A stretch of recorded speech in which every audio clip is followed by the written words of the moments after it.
Kulang eh. Sir, may train na kami. Kaya lang kulang. Ano sabi? Provision of workers training. First aid and safety officer. Magkano? 25,000. I-attach kayo niya na SO. Boss, yung penalty. Boss, laki pala ng penalty. Si Carl, anong gagawin ni Carl? Comply tayo. Kaysa mag-penalty ka per day. Kasi may possible na, anong gagawin ni Dole?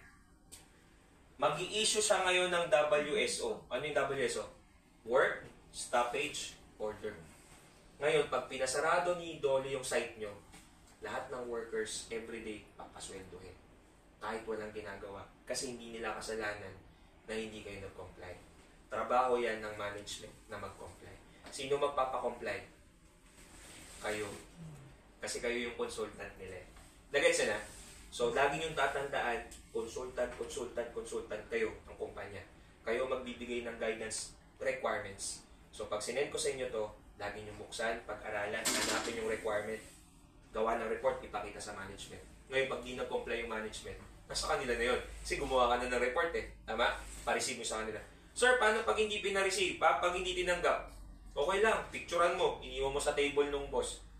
May evidence ka pa rin. Maliwanag?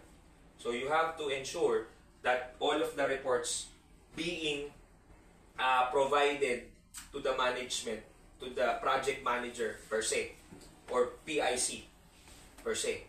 Siya, boss ng site eh. Re-report kayo sa kanila. Pero independent kayo. Mag-isa kayo. Re-report lang kayo sa kanila na, boss, ito kailangan eh. PIC, ito kailangan eh. Construction manager, ito kailangan. May evidence tayo papakita. Maliwanag, class?